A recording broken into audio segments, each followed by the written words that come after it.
years ago, 5 boys emerged from the United Kingdom, subsequently changing the course of the internet forever. Something I'm particularly interested in is seeing how music and bands have impacted the internet, specifically in digital media, and no one has quite taken the world by storm like One Direction. So strap in, because whether you like it or not, One Direction has changed the internet forever. While there was an evident gender gap in the 1990s on the internet, the early 2000s saw women, especially younger women, utilizing the internet as a social tool. With the rise of social media and interaction-based platforms, fangirls in particular shaped how digital communications function. It's important to note that One Direction was one of the first internet boy bands. They had a promotional and recruitment process that was completely online, something that we have never seen before. Before they even released a single, still competing on the X Factor, they had already accumulated a loyal fan base, and this was because of the video diaries they would post in the span of 10 weeks. Video diaries that were posted on the official One Direction YouTube channel really solidified what the One Direction fandom was for the first couple of years. In the diaries, the boys would play games, answer fan questions, and generally mess around like normal teenage boys would. Their comment section became a powerhouse for fans to interact with each other, share their thoughts, and essentially build a community. It's interesting to see how Directioners' voices essentially developed with the band. As the boys joined Twitter and Instagram, so did their fans. Like most people my age, I had unrestricted access to the internet, and seeing hours upon hours of One Direction content probably caused some sort of issues with my development, but it has provided an interesting insight into what fan culture has become. In the early 1D days, Directioners' main source of content sharing and consuming was on Tumblr and Twitter. Tumblr's where I especially resided within the fandom. I still am active on Tumblr, but more so towards Formula 1 content, which is another topic for a video coming very soon, so stay tuned for that. And I can't talk about Tumblr and not mention 1D Imagines. I mean, the images just speak for themselves. This was peak creativity. Were we cringe? Yes, but we were free.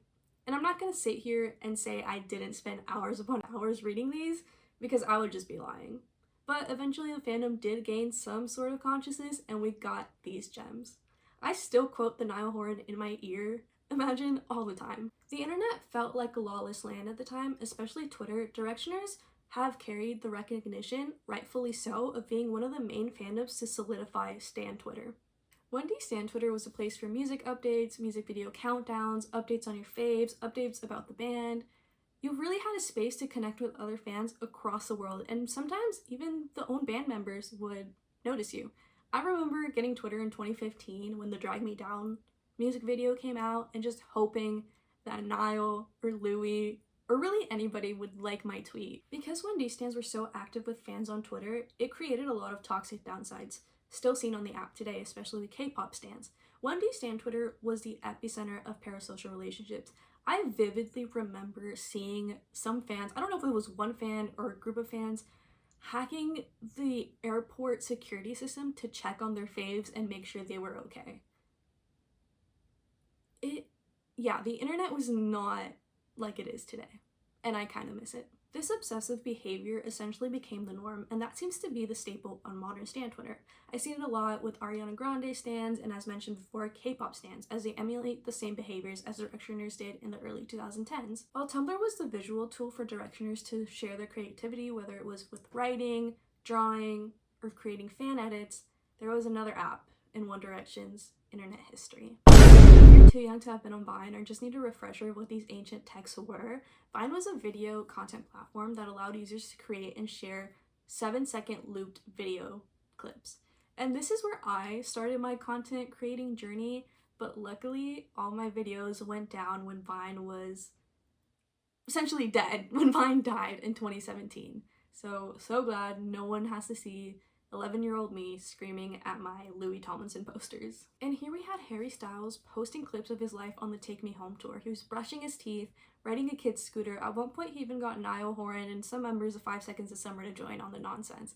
It was a genuine insight into his personality, and no one at the time had really done these kind of videos. It was still that professional, curated content that you would see on Twitter and sometimes even Instagram, although at the time it was still a very casual place. I would say Harry Styles on Vine, showing his goofy side and showing this laid-back style of One Direction, was a precursor of musicians on TikTok kind of doing trends, dance videos, and challenges, similar to Olivia Rodrigo. It was just a space to let loose and show your fans who you really are outside of the music. And for fans, Vine was a place for them to let out their comedic and almost absurd side of the fandom that they had been hiding.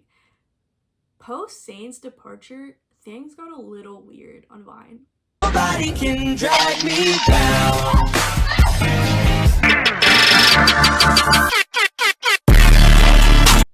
But honestly, I think it's one of my favorite parts of the fandom. As I mentioned before, Tumblr was the space for fanfiction, but if you wanted to read longer form, almost entire books of fanfiction, you would go to this app called Wattpad.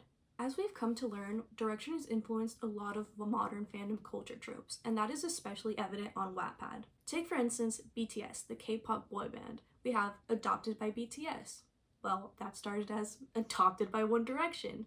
This trope is a little odd and a bit terrifying if you sit and think about it for too long, but hear me out. Imagine, you wake up, you put your medium brown hair into a messy bun, put on an oversized hoodie, your Converse and leggings. Your mom calls you downstairs. As you're walking down the stairs, you see 5 figures, and you turn to your mom and she says, "I'm selling you to One Direction." Well, as you can tell, a lot of fandoms did this, especially BTS, but they did it with more creativity and, dare I say, reasoning than just being sold to One Direction. And who could forget about alternate universes? What if One Direction never became a band and they actually went to university? Well, we got that with After. Imagine the chill that went down my high school friend group's spines when we heard that After, the fan fiction that we had spent a couple years prior reading all summer, was becoming a film. Yeah, I still can't believe it. The first film came out in 2019, 4 years after One Direction announced their hiatus, and you would think, okay, a movie about a One Direction fanfiction wouldn't be as relevant or make as much money as you think it would. I was wrong, and you would all be wrong if you thought they weren't successful. The 5 films, yes, there were 5 films made, grossed a total of $168.9 million. With that being said, I would love to see an adaptation of Motel 6 in drama class. Have you ever seen those TikTok videos that are like what I would wear in the Hunger Games or X series? Well, you have Directioners to thank for that trend, and it all stems back to another ancient text, Polyvore. On Polyvore, you could find fashion guides, create your own outfits, and just generally search for clothes from any scenario in any fandom, but especially Directioners ran these guides. Polyvore inspired a generation of girls. I mean, for me, up until late middle school, I was on Polyvore looking at new outfits for the new school year. If it was still alive today, I would still use it, but luckily I have Pinterest now. Just a little anecdote to really show the impact that Polyvore and One Direction fashion had on girls, including myself. One of my first 1D inspired outfits was from Louis Tomlinson when he would wear the red pants, the striped shirts, the toms, and the suspenders. Imagine my mother's face when I showed her that picture of Louis Tomlinson. Of course she bought me every piece of that outfit. How could she say no? He's an icon. More on Polyvore, this was my first taste, and I think for many people, their first taste of scrapbooking and digital collaging that we see on TikTok and Pinterest. Without Polyvore, and particularly Directioners running the app, I don't think that we would have a lot of the creative formats that we see on TikTok, Pinterest, and Instagram.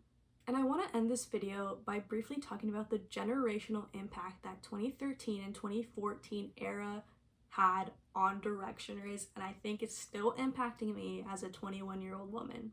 And you're probably wondering, okay, if you're talking about One Direction this much, hasn't the whole existence of the band changed your life? Yes, but especially their frat boy era. Around the middle of the Take Me Home tour, the One Direction boys really had a shift in their fashion. They had gone from trousers, blazers, gingham, basically this posh boy look, threw it all away for an all-American style. Hence, frat boys. In 2013, I could not wait to go to university. If this was going to greet me, yeah, I was gonna hold on to that dream for 9 years. And you're probably thinking, Val, you can't be serious. There's no way you're gonna find this era of One Direction in 2022. And you're right. One Direction are liars. But shout out to my sisters if you're watching. This video doesn't even scratch the surface of the impact that One Direction has had on the internet and digital media, but these are a few of my favorites and the ones that I experienced firsthand, and if I talk about One Direction for even a minute longer, I fear that I will start crying. So let me know if you remember any of these niche pieces of media, and I will see you very soon.